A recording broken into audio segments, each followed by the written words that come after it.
Et bienvenue à vous si vous nous rejoignez sur les ondes de Radio MDM. C'est le moment du long format focus du jour. Bonjour Isabelle Lafourcade. Bonjour. Bonjour Serge Tachon. Bonjour. Merci d'avoir accepté notre invitation et d'être venus tous les deux, tous ensemble, pour évoquer les deux sorties de romans polars que vous proposez tout récemment.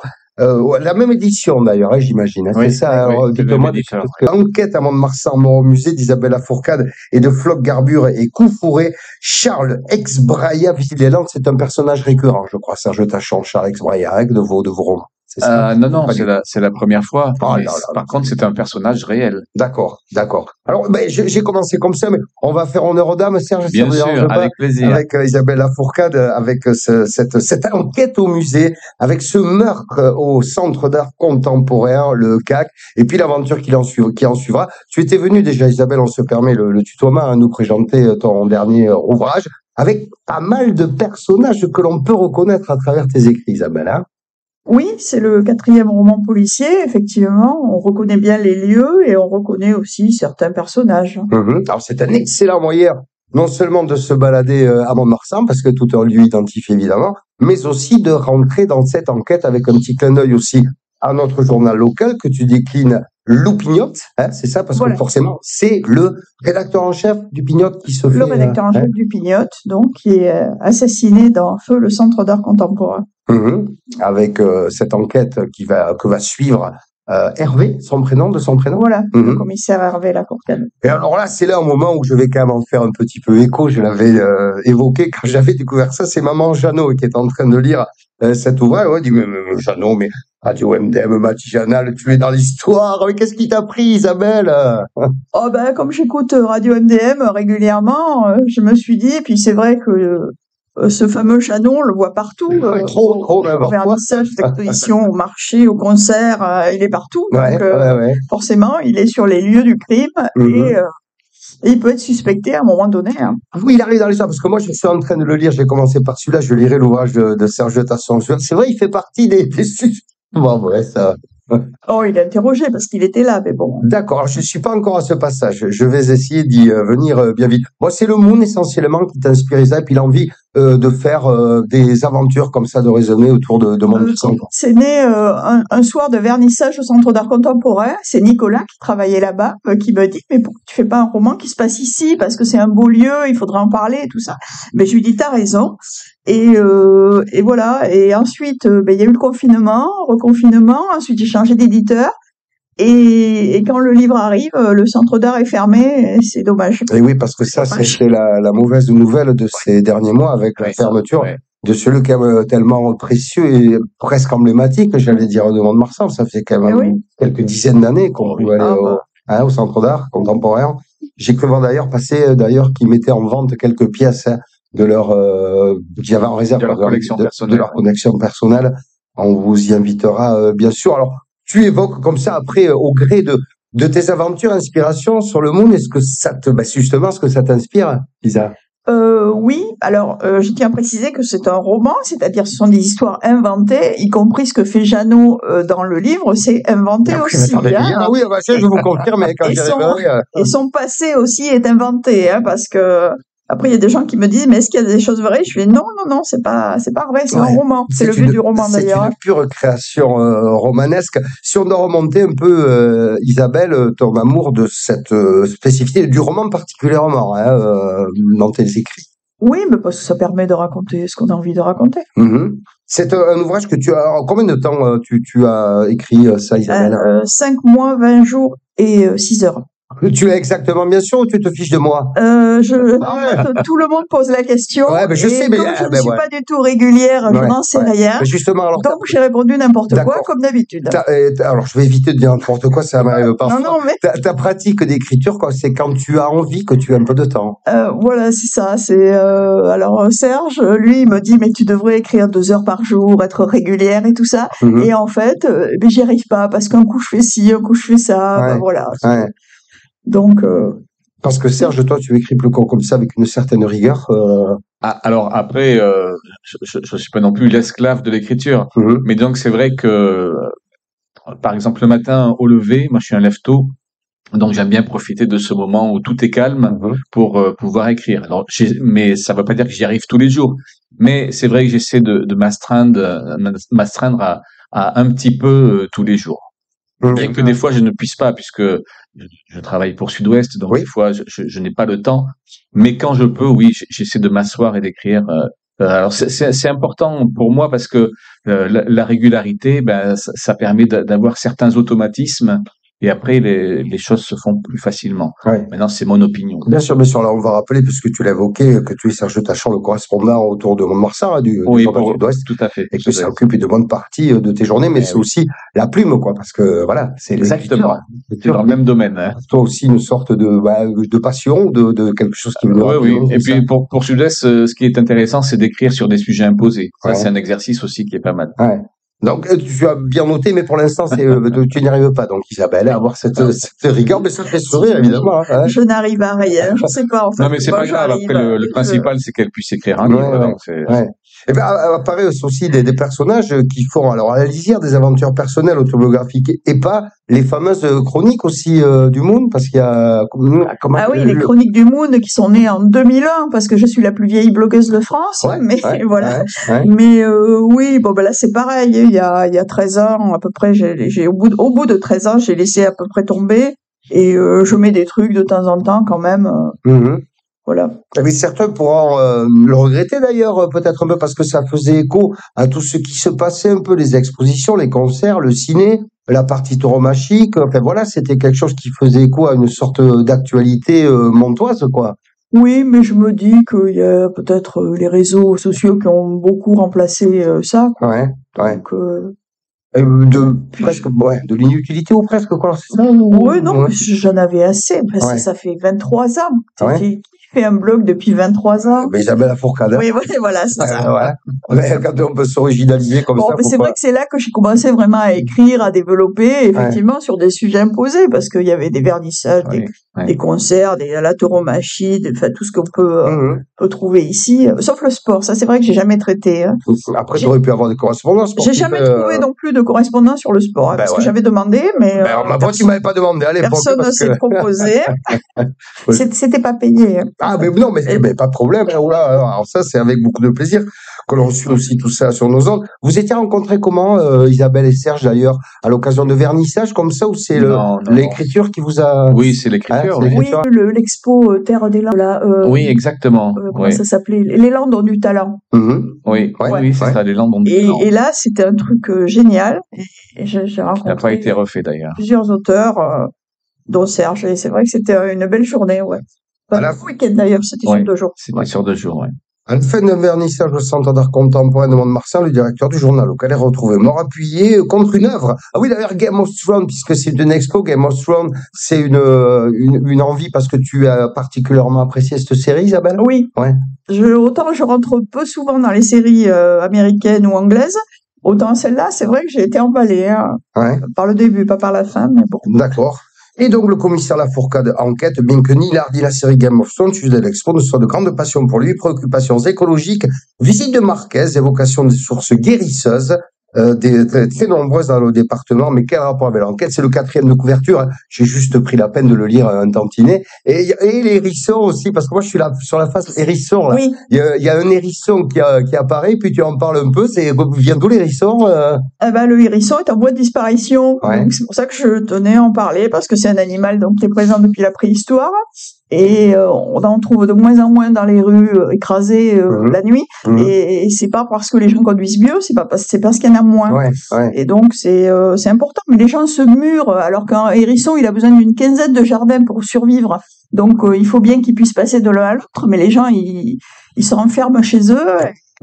C'est la mort du hérisson. Il y a quelques considérations comme ça autour de l'écologie. Là, je sais parce que j'y suis en plein. Là, je suis sur cette phase-là.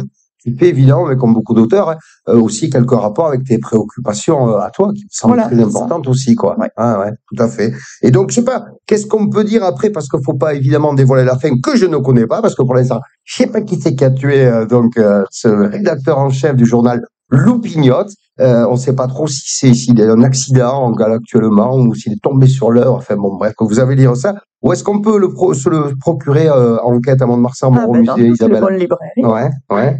Montoise. Oui, Montoise et ailleurs. J'ai vu que l'ITMX, il l'avait mis en photo, donc j'étais super contente. Oui, parce que la Geste, l'éditeur distribue. Parce qu'avant, j'avais un éditeur qui s'occupait pas de la distribution, donc évidemment, c'était un problème.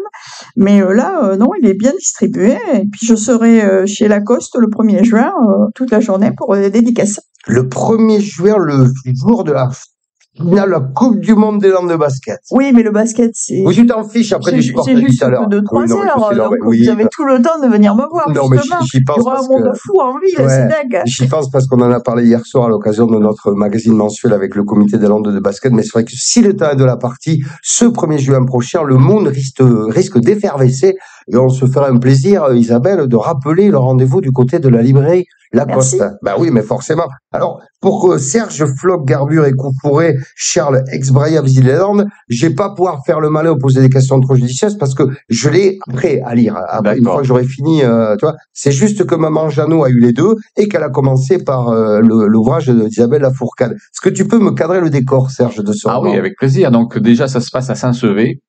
Parce que Saint-Sevé, c'est une cité qui renferme quand même pas mal de choses à voir pour un touriste.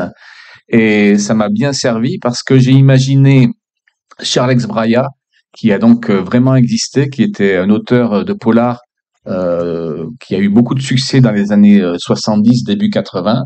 Et donc, je l'imagine venir à Saint-Sevé pour trouver l'inspiration pour écrire son prochain polar. Parce qu'en fait, c'est ce qu'il faisait. Il allait en France, à l'étranger, il allait passer 2-3 jours comme ça dans une ville pour s'imprégner du climat, des monuments, de ce qu'il y avait à voir. Et ensuite, il rentrait chez lui, il écrivait son roman policier. Donc c'est en même temps fictif et à moitié réaliste quand même. Une sorte de commissaire Maigret comme ça dans. Je dis une bêtise là, genre. Ouais, c'est pas le commissaire Maigret. Non, pas commissaire Maigret. Je veux dire par là que c'est dans les villes et villages quoi qu'il allait voir un peu pour s'imprégner de cette sorte de ruralité. C'était ça l'image, mais c'était nul, Serge. Pardon. Non, c'est pas nul. Non, mais voilà, il allait effectivement, passer 2-3 jours comme ça dans certaines parties de France. Allez, je fais la même. En cette année 1971, le célèbre écrivain Charles Exbraya décide de passer 3 jours à Saint-Sevé, le situé au port de Chalosse, territoire du Sud. Bon, ça, tu l'as un petit peu dit. Il y rencontre un commissaire de police, admirateur de son œuvre, un cuisinier italien, un cafetier landais. Charles Exbraya, gourmet, averti au palais exigeant, acceptera avec joie de goûter le floc. On s'arrête sur le floc un petit peu, Serge Tachon, alors, quoi. Hein? Oui, bien sûr. Cet apéritif local bien connu que tu m'as conseillé peut-être pas de déguster le matin, hein, parce qu'il faut pas commencer comme ça. Avec modération. Avec modération. Et la garbure aussi, la garbure landaise, forcément. Hein, plus qu'une soupe, une institution. Là aussi, saveur locale. Et après une courte pause passée en compagnie de son auteur, l'enquêteur devra se remettre au travail. Bref, alors l'intrigue donc qui se passe dans cet ouvrage. Voilà, donc parallèlement à cette visite touristique de Charles Exbraya, je mets en scène un commissaire de police qui aime beaucoup les livres de Charles Exbraya, qui est à la suite à la recherche de trafiquants de drogue qui apparemment, selon lui, ont élu domicile à Saint-Sevé. Et évidemment, donc il y a une série de meurtres qui va débuter. Ça va tuer pas mal pendant le roman. Et donc ce commissaire de police est partagé entre le fait de faire connaissance avec Exbraya, qui est pour lui une consécration, et son enquête criminelle qu'il doit mener à terme à tout prix. Ça me fait penser comme ça pour le port, c'est la drogue le thème, que il y a une petite allusion aussi chez toi, Isabelle, tout ça, avec les petits ballots de cocaïne sur la côte. Hein, c'est ça, oui, aussi. Hein, ouais. Bon, pardon, excusez-moi, c'était... Sinon, puisque je la parole... Ouais, pardon. Oui, ce n'est pas Charles Exbraya qui enquête, du coup. C'est le commissaire. Lui, il est là, juste un touriste. C'est pour ça que c'était pas Maigret. Ouais, tout à fait. Pardon, mais c'est moi qui m'exclame. Vous avez lu respectivement chacun de vos ouvrages, ou pas, d'ailleurs? Alors, moi, je suis une grande fan de ce que fait Serge. C'est vrai? Je veux dire, je suis la première... à chaque fois qu'il dédicace, et vraiment, j'ai tous ses ouvrages, j'adore ce qu'il fait, c'est vraiment super bien écrit à chaque fois, c'est vraiment bien, on voit que le travail, ça paye, et pas la procrastination. Ça veut dire par là que toi, le travail paie pas, quoi, et que tu fais ça plus légèrement, Isabelle, peut-être, alors c'est ça que tu sous-entends? J'ai moins de pages. Oui, c'est vrai, l'ouvrage de Serge est plus épais, effectivement. C'est le combienième, Serge, ouvrage que tu écris? Le 7e. 7e ouvrage, d'accord, ouais. Depuis que tu t'y étais mis, il y a quelques années. En 2017. Ouais, d'accord. Et toujours ce même plaisir, ce même presque besoin, Serge, de l'écriture? Besoin, j'irai pas jusque-là, mais un plaisir, oui, évidemment. Oui, bien sûr. C'est avant tout ce que je recherche, c'est de me faire plaisir. Le jour où ça ne me fera plus plaisir, j'arrêterai certainement. Mais pour l'instant, voilà, j'ai le plaisir, j'ai l'inspiration, les idées qui viennent, donc j'en profite. Ah ouais, la pratique régulière que tu as évoquée. Oui, voilà, oui, la pratique régulière, voilà, ça permet, même si des fois c'est très peu, mais voilà, ça permet d'être accroché à l'histoire, parce que c'est un peu le problème quand on commence un projet, qu'on l'abandonne, après il faut se remettre quand même dans le bain, et voilà, donc le fait de s'y tenir tous les jours, ça permet d'entretenir la flamme. Une sorte d'imprégnation comme ça au quotidien nécessaire pour Souris pas, Isabelle, t'étais imprégnée quand tu l'as écrit aussi, quand même, toi. Hein, je te vois sourire. Oui, oui. J'ai vu d'ailleurs qu'il y a eu quelques rendez-vous à la Louve, la librairie La Louve, forcément, du côté de Saint-Sever. Oui, alors c'est encore à définir, mais oui, certainement, oui, ils ont déjà le livre et ils en ont déjà vendu quelques exemplaires là-bas, suite à l'article que Sud-Ouest m'a généreusement fait. Et alors, on peut vous dire qu'après un passage sur Radio MDM et dans les matiganales, pour les chiffres, non, je dis ça. Non, mais on ne peut que le souhaiter, à trouver dans toutes les bonnes librairies. Ah oui, bien sûr, c'est partout. Marché, évidemment, c'est partout. Alors, comment ça se finit, Serge? C'est nul.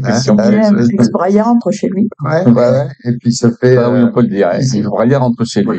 Il se déguste avec. Est-ce qu'il ramène quelques produits? Il ramène une bouteille de Floc. Et oui, bien sûr. Et la garbure, ils sont à l'affaire, quoi. La gardure, il ramène la recette dans ses valises, donc c'est déjà pas mal.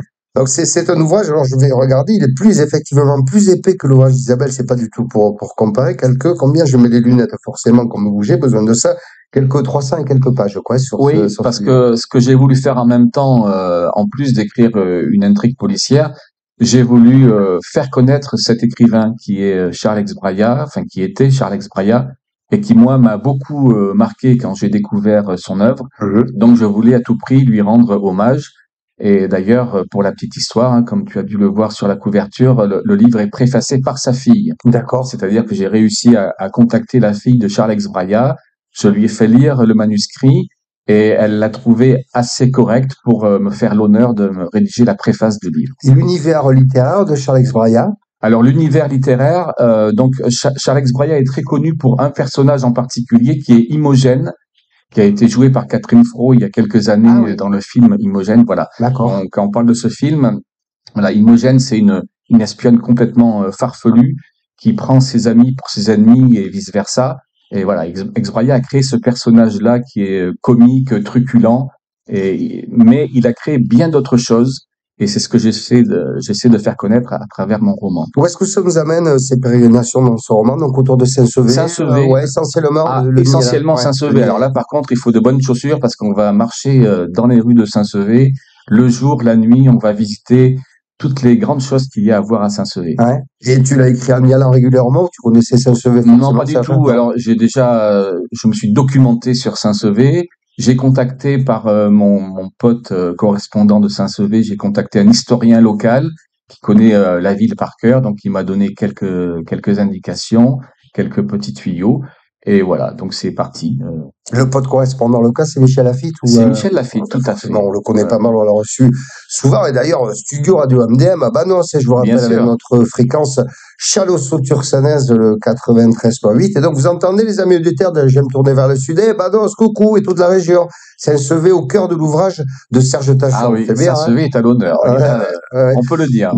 Qu'est-ce qu'on pourrait rajouter sur vos ouvrages respectifs, sur ce plaisir de la découverte, sinon d'inviter, évidemment, tous les auditrices, auditeurs, à s'acheter non seulement, mais les deux, vous pourrez faire un prix de gros, et puis peut-être, d'ailleurs, non, pardon, je dis ça, c'est quand la pensée, elle file, quoi, vous m'inspirez, c'est ça. Il faut voir avec l'éditrice, pour le prix de gros. Voilà.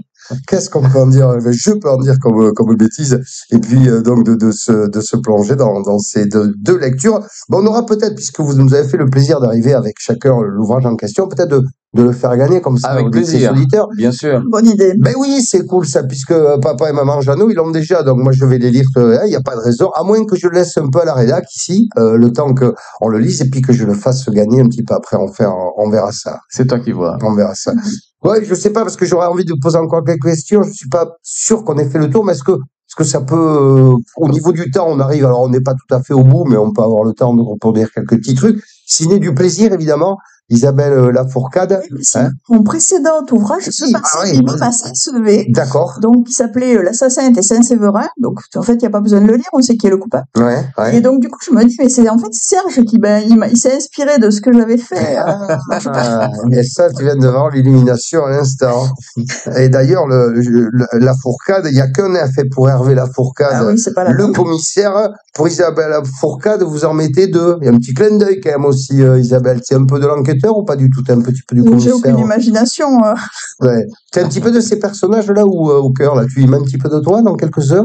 Certains, oui. Ouais. Peut-être la fiancée du commissaire. Ah, je vais relire ça avec beaucoup d'attention. Oui, tiens, ça me vient comme ça, langage et langue des signes d'ailleurs. Oui. Il y a un attrait particulier parce qu'il y a un personnage qui est, il y a Véro qui est sourde.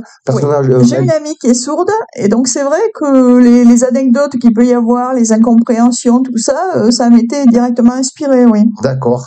Ouais, ok. C'est vraiment, elle aime les chevaux, elle va dans des sources guérisseuses aussi, enfin bref. Alors méfiez-vous ou pas d'ailleurs. Si vous connaissez, que vous croisez Isabelle Lafourcade, vous pourrez un jour apparaître dans un de ses romans comme votre serviteur dont j'apprends que je vais être interrogé. Alors quoi, elle ne savait pas ça. J'y arrive bientôt. Merci Isabelle Lafourcade de Michel Jeannot et les ondes de radio MDM en lumière. Et puis merci aussi Serge Tachon. Alors, Floc, Garbure et Coufouré, Charles Exbraya visite les Landes de Serge Tachon. Enquête à Mont-de-Marsan, mort au musée d'Isabelle Lafourcade. J'espère qu'il y aura d'autres. Après, en même temps, vous êtes juste en train de sortir l'ouvrage, quoi, en attendant la suite. Oui. Enfin, moi, je travaille sur un autre projet, personnellement. D'accord. Je me suis déjà remis. Moi aussi. Ouais, ok. Et pour l'instant, les deux projets, c'est pour l'instant, oui, on n'en parle pas. Ouais. Mystère, ok. Ouais. On respecte tout ça. On n'est pas à la recherche du scoop avec Serge Tachon et Isabelle. Vu que mon sujet, c'était le Centre d'art contemporain, il a fermé. Le premier livre, il se passait aussi dans le musée d'Espio, qui a fermé également. Je me dis, c'est une série de livres maudits, en fait. Et donc, il y a déjà des gens qui m'ont dit, ce serait bien que tu parles pas de nous dans tes livres. Donc, voilà, on va garder le sujet secret. D'accord. Alors, j'espère que, parce que Radio MDM, elle apparaît sur le dernier rôle, alors. Imagine la cata.